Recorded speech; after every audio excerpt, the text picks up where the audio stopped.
commencer, parlez-moi de vous. Okay, thank you so much for this opportunity. I'm Dr. Sylvia Forchap. I'm the founder and CEO of Dr. Sylvia Likambi International, where we work to transform minds and also enable people to actually unlock their full potential, understand their true identity. I'm a transformation and empowerment expert. I'm also a hematologist, pharmacist by background, and I do a lot of work to just empower people, enable them to understand who they truly are, their full potential, so they may go out there and live a fulfilled and a great life. I'm also a best-selling author, and it's a great pleasure to be here and to have this interview with you. Merci d'être là. Qu'est-ce qui vous a poussé à vouloir travailler avec les personnes, à mieux comprendre leur identité?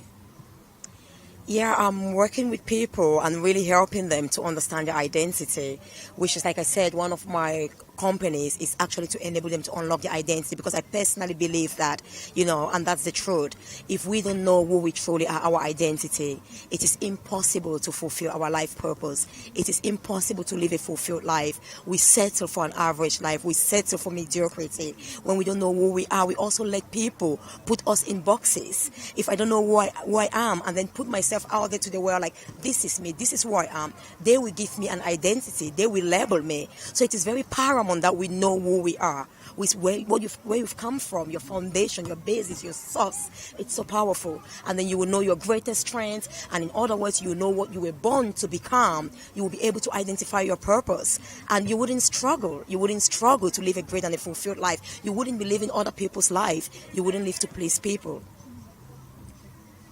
Ok, je vais vous poser une question en rapport avec le football. Quand vous étiez enfant, que pensiez-vous du football? I love football, and I think it's a great sport. Growing up, back in Cameroon, I remember 1990 when Cameroon played the World Cup in Italy. It was amazing. I really love the sport, and there's a lot of discipline in football. My son has made me to love football more because he's a great footballer. He loves football. We take him for sports. He wants to play for Everton. So I really love the sports and the discipline in football. It guides us a lot in life. The values. If you want to be successful in life, there are some principles that you must abide by. Like Sylvia Makanaki was saying, you don't go and drink if you want to be a good footballer. When you know your purpose in life, when you have to add value, you cannot go about drinking. You won't be sober. You need to be attentive. You need to be alert to make some great life-changing decisions. And also because it's a team effort. I love that, because in life, as much as I know who I am, you know who you are, I'm distinct, I'm unique. I might be so great in one thing, but it doesn't make me to look down on the other. It's like in football, everyone has their role. One person, no matter how great you are, you can't say you won the football. It's a team, and that's how it is in life. If we take that football values and principles and apply it in life, it will be powerful. As I'm good at something, it's like if I'm the eye, I'm seeing for the body. I shouldn't be so proud. I see, the mouth can't see. No, it's for the edification of the body. So I really believe football is so great, and for our children to help them to develop those values, understand their identity, teamwork, communication. It's so powerful.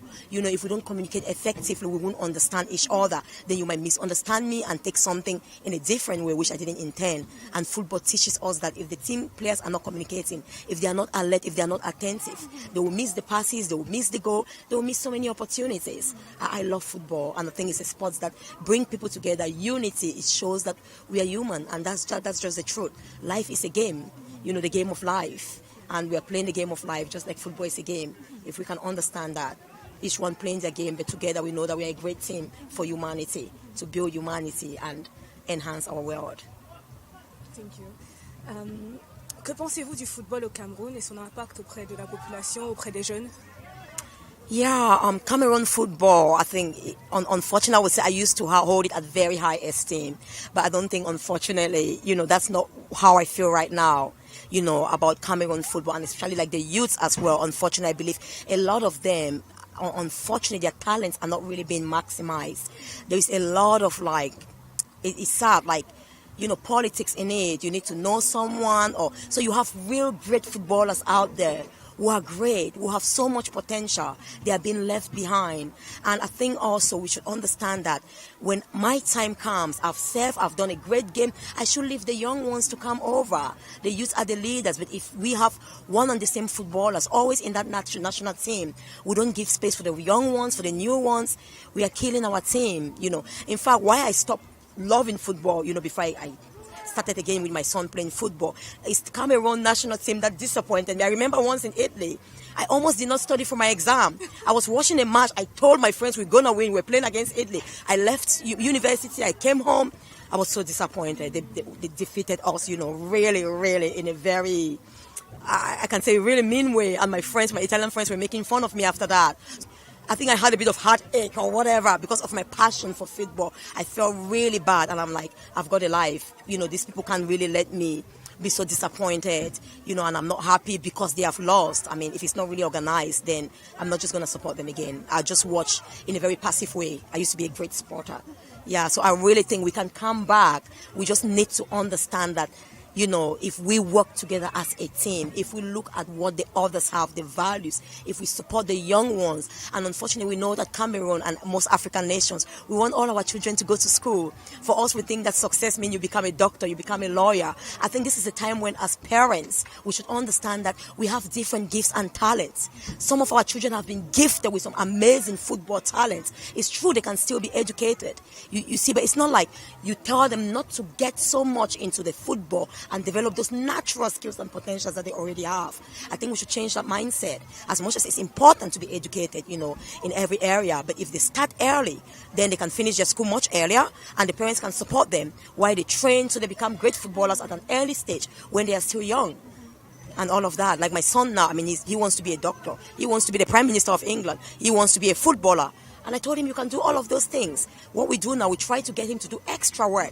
Because I tell him that if you do a lot of extra work, sweetheart, I showed him a 13-year-old Nigerian British who is actually studying for a PhD. I said, you can do that. So if you're in school now, don't just follow your schoolmates, you just follow the curriculum. You have so much potential. You can do so much. So I'm trying to get him to study, and because he loves football. So I think we can use what they love, their passion, to kind of like boost them and motivate them to want to study a lot and finish quicker, so they can devote their time and energy in playing the games they really love and maximizing their talents and full potential. Donc je vous demandais, de votre point de vue, que pensez-vous qui manque au Cameroun pour avoir une bonne équipe, en fait, une équipe qui réussit? Yeah, what's really lacking, I think, is the mindset. Honestly, in every successful thing, it's all in the mind. Success in the mind, victories in the mind. We win first in the mind before we win in life. Every battle of life is first fought in the mind. We need to change our mindset, and there's a lot of I think in some cases, especially if you talk at international level, I believe some of our players still go out there in the international level looking at themselves as Africans, and thinking African means some sort of like they are less, in terms of skills. We've heard that, saying that the Western world, they've got more skills, but that's not really true. It's just that I think they've got more facilities, which is something in Cameroon we need to put in place as well. Our leaders need to be responsible. We need the facilities, You can have a great engineer without the tools. That engineer can do nothing. You need those tools and resources for an engineer to actually execute a great job, like a doctor in the hospital. You need to operate. Just the facilities in Cameroon are also lacking, medically. You don't have those facilities, you cannot do anything. So we really need those facilities and resources. We need to come to that mindset where we are resourceful. When there is a, wealth, money in place to create facilities for football, people should not take it to their pockets. You are investing in the nation. If we invest, we build those facilities, great football, teams, and all the resources, fields, stadiums, then our players will be well equipped. That's just the difference. A lot of Africans are thriving here. Look at the French national team that won in the World Cup. Almost all of them are Africans, black, but because where they play, the resources, the facilities, and the opportunities is different. We've got a lot of potential, So I think we really need to change that mindset. So it's not only mindset for the footballers, mindset for the leaders. They said every great nation or everything that's great is either built by a leader or destroyed by a leader. Our leaders are so surely killing football. If we need to get to that level, and there need to be devotion. I think a lot of Africans, we know that, like, you see a lot of people will surely come in this event in the evening because it's dancing and drinking. A lot of Africans like the boozing thing. We need to be disciplined. A lot of Cameroonian African players, they want to go play, then they are drinking immediately after that. They're just living their normal life. It's not possible. We had Grand Siri spoke about that. There's some discipline. We need to be disciplined. We need to be focused. Have those great values. If you are going for football, you need to keep away some certain attitudes. You can't go and be drinking. Some are African men are notorious for dating and dating as well, sleeping around with women, footballers. When they think the more successful they are, it means you can have every woman. I think it's disrespectful. I mean, we are growing and understanding that a respectful man of great integrity would have one woman. You don't need so many women. So I think we need role models as well who can teach the young one growing up that you're becoming a footballer, you're becoming famous. Doesn't mean that you should exploit, or it doesn't mean that you should be just going around drinking, driving carelessly, dating all the girls. It will destroy your career. It will destroy your career. They need to be focused. They need to have great integrity. We need those resources. We need to learn to communicate. It's not about me, me, me. People have said so much that most Africans sometimes, they're so selfish. They don't support others. It's about them. Football is a team. It's a great team. We need to learn to support the others, respect them, and have coaches who truly can see the potential in people. Not because they are from this background, they are this national, they are francophone, they are from my tribe. Absolutely no. They should go where their strengths, not because they know people. Else we will never go beyond that. Because we are leaving those who have the real skills and potential and taking those we know. You know what I mean? Or those who are really willing as well. We need people who are willing, who are determined, and they want to win. They have the victory mindset. You're not going like a loser. You're going to fight to the end, knowing that I have one goal here, is to win. And people want to win. You see, they fight differently. One of our matches, you could see, I think our players started fighting amongst themselves. I can't remember now. I think that's when I finally stopped. Victors don't do that. You don't do that. You don't even fight. You use your mind to conquer and win. You understand that it's a great strategy if you have to have victory together as a team. Pour retomber sur l'identité, pensez-vous que c'est possible pour un jeune Camerounais de garder ses valeurs tout en étant loin de son pays? I didn't get the last one. If they can have keep the values even when they've left away from the country. Wonderful. Okay, I didn't get the last point. Definitely. That's why I said, when you know who you are who you are. Whether you're in England, Britain, your core is in you. It comes far beyond the physical features, your skin color. It comes from those core beliefs. If you grew up knowing that, you believe in who you are, you're successful, you're African, you're black, and black is something so amazing and beautiful. It's just great. And you have really knowledge as well, because they say knowledge is power, potential power. I love to say that. When you have knowledge, that being black doesn't make me inferior. I have a lot more melanin, and melanin protects me in so many ways. And because my parents brought me up to respect, elders, to be respectful, to have integrity. And you understand those things are valuable. Those things are only to make you more successful in life. Because look at the life of most successful in the world. They have great values and integrity. Success is a principle. Even Jesus teaches that. They are principles. It says the principle of sowing and reaping. Whatever you sow, you will reap. So wherever you go, you must, because that's what makes you powerful. I speak with I have a lot of white friends and my colleagues. They tell me I speak with authority. Be proud of who you are. Don't try to belong. Like Melanie was saying, why change your accent? I have a very strange accent. Some people tell me sometimes I'm Canadian, I'm whatever, I'm Caribbean. But that's who Sylvia is. I never try to take on another accent. Never. Because it is the beauty. Your uniqueness. What sets you apart brings, your uniqueness. And it shows your authority. And I believe they must, if they have to have a fulfilled life. That's something that, because you cannot change. It is really like a facade. Where you come from, like we said before, when I did my talk, if I'm an orange, I came out from an orange fruit. My seed came from that orange fruit. I will only produce oranges. Because I'm living among lemons, tangerines, I can't want to become like them. I must maintain my identity. I must tell them, they don't know me. I'm like, hey, I'm an orange. You've never seen an orange. Yeah, when they say you look strange, you look different. You've never surely tasted what an orange is like. Can you have a taste of me? So you give them your word. You let them feed from your benefit. That's why we must be valuable wherever we go. And you're so proud. And then you inspire others. And I think because they lack role models. Because maybe their parents come here, they feel inferior, and they feel like being black or maintaining your identity makes you disadvantaged. So they don't pass that heritage on to their children. They don't pass that knowledge on to their children. So their children grow and feel like, if I want to belong to my parents, whatever background, I'm separating myself, I'm isolating myself, and I become inferior.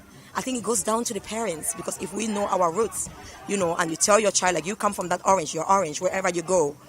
If you pretend you're not, then unfortunately, you can never be lemon. You can't. You just pretend, and it wouldn't last. And that's why you see those who try to belong, they struggle. They go out of the path. Maybe they fall, they stop studying, which studies are something that we hold in high esteem as Cameroonians, as Africans. So it is possible, very possible. It has to be that way. That's the right thing to do, because you are who you are wherever you go. If you know who you are, you only add value, and you are proud to be where you are, and you know that people will appreciate you, seeing that someone different is adding value, so they get to know you, and then you can teach others, you can inspire them to become like you. Why do you want to belong? Why can't you bring them to follow your values? To teach them that, because my values are great, I'm a wonderful person, I'm an amazing person, I want to teach you how to be like me. We can do that. Yep. Change it. Et pour finir, quel conseil donneriez-vous aux jeunes pour qu'ils s'acceptent mieux ou qu'ils comprennent mieux de leur culture en fait? Wonderful. I just want to advise the young people that they are so beautiful, they are so wonderful, and it's very important that they know where they are coming from. It's very important above all, apart from where they're coming from, who they are, because it's their future that's important. Like I said, I might be coming from an orange, I'm a seed. If I don't nurture and grow and produce my future, become that orange, it wouldn't make any difference. So as much as your future, your past, your culture, where you're coming from, it guides and shapes you, your future is more important. So I want to tell them it's paramount that they have vision, and it should be based on who they are. And their culture is part of that. It shapes them. Culture is simply like, that belong in society as humanity, because they come from a group. Like I said, identity can also be a group of people. That group, that Africanness and all of that, it just makes their authenticity really come aloud.